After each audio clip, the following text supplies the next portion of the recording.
అందరికీ మన ప్రభువును రక్షకుడైనటువంటి యేసుక్రీస్తు వారి పేరిట ప్రేమపూర్వకమైనటువంటి వందనాలండి. ప్రియులారా, యాకోబు గారు రాసినటువంటి పత్రిక 5వ అధ్యాయము 10వ వచనం ఒకసారి మనం చూద్దాం. నా సహోదరులారా, ప్రభువు నామమున బోధించిన ప్రవక్తలను శ్రమానుభావమును ఓపికకు మాదిరిగా పెట్టుకొనుడి. సహించిన వారిని ధన్యులను కొనుచున్నాము కదా. మీరు యోబు యొక్క సహనము గురించి వింటిరి. ఆయన ఎంతో జాలియు కనికరమును గలవాడని మీరు తెలుసుకుని ఉన్నారు.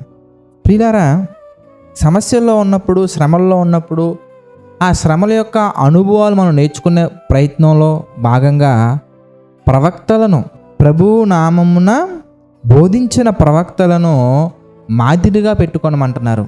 మరి మాదిరిగా పెట్టుకుంటే ఏమవుద్ది అనగానే, శ్రమల్లో ఉన్నప్పుడు మనం చేసే ప్రార్థనకి, కష్టాలలో ఉన్నప్పుడు మనం చేసే ప్రార్థనకి, వారు చేసినటువంటి ప్రార్థనకి చాలా వ్యత్యాసం ఉంటుందండి. ప్రియులారా, ప్రార్థన ఎంత పవర్ఫుల్ అయ్యా అంటే ఆకాశములో నుంచి వర్షాన్ని తప్పించగలదు, రప్పించగలదు. సూర్యుని నడిపించగలదు, నడిపించకుండా చేయగలదు. అలాగే ఎంత పవర్ఫుల్ అంటే మనం బైబిల్లో చూస్తే ఎన్నో గొప్ప సూచక్రియలు కానీ, అద్భుత కార్యాలు కానీ మనం గమనించవచ్చండి. అంటే అంత పవర్ఫుల్ ప్రేయర్ మరి మన జీవితంలో ఎందుకు ఫలించట్లేదు అనగానే, మన ప్రార్థనలో సరిచేసుకోవాల్సినవి కొన్ని కాదు, చాలా ఉన్నాయి కనుక. మరి శ్రమల్లో ఉన్నప్పుడు, శోధనల్లో ఉన్నప్పుడు, లేదంటే కష్టాలలో ఉన్నప్పుడు మరి ప్రభువు నామమున బోధించినటువంటి ప్రవక్తలు కానీ, ఆయన చిత్త ప్రకారం నడుచుకున్న వ్యక్తులు కానీ ఎలా ప్రార్థించారు అనే విషయాలు మనం ఆలోచిస్తే, ఈరోజు ఒక దైవజనుని ప్రార్థన మనం చూద్దామండి. ఆ ప్రార్థనలో కొన్ని పాయింట్స్ మనం జాగ్రత్తగా ధ్యానించినట్లయితే, మనం కూడా అలాగా ధ్యానించి వాటి ప్రకారం నడుచుకున్నట్లయితే మన జీవితంలో కూడా ఎన్నో అద్భుతమైనటువంటి కార్యాలు మనం చూడొచ్చు. ఆ దైవజనుడు మరి ఎవరో కాదండి, మోషే గారు. మనం చూస్తే ఎర్ర సముద్రాన్ని సహితం పాయలు చేయగలిగినటువంటి శక్తి కలిగి, మరి అదేవిధంగా ఎన్నో అద్భుతమైనటువంటి కార్యాలు చూసినటువంటి వ్యక్తి ఎలా చూడగలిగారయ్యా అంటే, అది కేవలం దేవునికి కృపను బట్టే. మరి అది ఎలా సాధించగలిగారు, మరి ఎలా ఉండగలిగారు అని మనం గమనించినట్లయితే ప్రియులారా, కేవలం ఆయన జీవితంలో ప్రార్థన కూడా ఒక ముఖ్యమైనటువంటి పాత్ర పోషించింది. మరి ఎలా ప్రార్థించారు ఇంతకీ మోషే గారని మనం చూస్తే, కీర్తన గ్రంథం 90వ అధ్యాయం మనం చూస్తే ప్రియులారా 12వ వచనం మనం చూద్దామండి.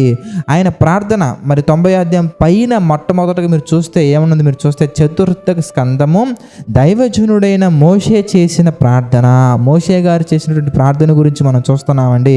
12వ వచనం మనం చూస్తే, మాకు జ్ఞాన హృదయము కలుగునట్లుగా చేయుము, మా దినములు లెక్కించుటకు మాకు నేర్పుము. కష్టాలలో, శ్రమల్లో అయ్యా ఈ కష్టాలు తీసే ప్రభు, ఆ నష్టాలు తీసే ప్రభు అనడం కంటే కూడా, వాటి కంటే చాలా ప్రాముఖ్యమైనటువంటి విషయం మనం ఏది ప్రార్థించాలంటే, మన దినములను లెక్కించుట మనం నేర్చుకోవాలి. మనకి ఏం కావాలంటే జ్ఞాన హృదయం మనకు కావాలి. ఎందుకు అంటే, కష్టాలు తీసేయమని ప్రార్థించటం అనేది సరైనటువంటి క్రైస్తవుని యొక్క లక్షణం కాదండి. ఆ కష్టాలను జయించడానికి, ఆ కష్టాలలో మనం పాపము చేయకుండా నిలబడటానికి, ఆ కష్టాలని మనం ఒక మెట్టుగా ఉపయోగించుకొని ఆత్మీయతలో ఎదగటానికి మనం నేర్చుకోవాలి. అలా నేర్చుకోవాలంటే మనకేం కావాలంటే, రూట్ హృదయం అనేది జ్ఞానముతో నిండుకొని ఉండాలి. జ్ఞాన హృదయం మనకి కావాలి. దానితో భాగంగా మన దినాలను మనం లెక్కించగలగాలి. మన ప్రభువులోకి వచ్చి ఇన్ని దినాలైంది, ఈ చిన్న కష్టాన్ని కూడా సాధించలేకపోతున్నామా? ఇన్ని సంవత్సరాలైంది, ఈ చిన్న కష్టం విషయంలో మనం తల్లడిల్లిపోతున్నామా? ఇంత ప్రభువులో ఇంత వాక్య విషయం అనుభవం ఉంది, ఈ విషయంలో ఎందుకు సతమతమైపోతున్నామని మన దినాలను మనం లెక్కేసుకోవాలి. అన్నిటికంటే ముఖ్యంగా మన ఎండ్ డేట్ ఎప్పుడనే దాని మీద మనం శ్రద్ధ పెట్టి ఉండాలి. ఇంకా కొంచెము కాలమే, 30 years ఫినిష్, ఇంకా కొంచెము కాలము, 40 years ఫినిష్, కొంచెం కాలము. మనలో చాలామంది ప్రియులారా హ్యాపీ బర్త్డే టు యూ అని చెప్పేసి బర్త్డేస్ చేసుకుంటూ ఉంటారు. ఆ సమయంలో కేకులు రాసుకొని, డ్రింక్స్ తాగేసి, పిచ్చి పిచ్చి ఫొటోస్ దిగి, పిచ్చి పిచ్చిగా మరి సోషల్ మీడియాలో షేర్ చేసుకుంటూ, మరి క్రైస్తవులుగా పిలువబడుతున్నటువంటి వారే ప్రారంభంలో మాత్రం ప్రార్థన చేసుకుంటారండి, కుటుంబ కూడిక పెట్టుకుంటారండి.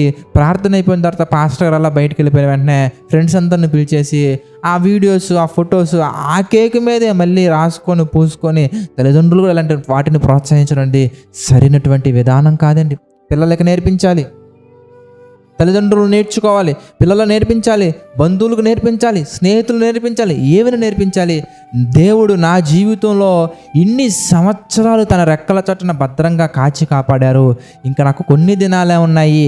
ఈ కొన్ని దినాలలో నేను జ్ఞాన హృదయం కలిగి ఎలాంటి శోధనలు వచ్చినా, శ్రమలు వచ్చినా, ఇబ్బందులు వచ్చినా, ఇరుకులు వచ్చినా, ఎలాంటి పరిస్థితుల్లో కూడా నేను జ్ఞాన హృదయం కలిగి ప్రతి ఇబ్బందిని, ప్రతి పరిస్థితిని ప్రభు చిత్త ప్రకారంగా ఎదుర్కొని అనేక మందికి మాదిరిగా నిలబడాలి. నేను మాత్రమే కాదు, మీరు నిలబడాలి, మనందరం నిలబడాలని ప్రభు యొక్క నామాన్ని మనం బోధించగలగాలి, ప్రభు యొక్క కీర్తిని మనం చాటగలగాలి.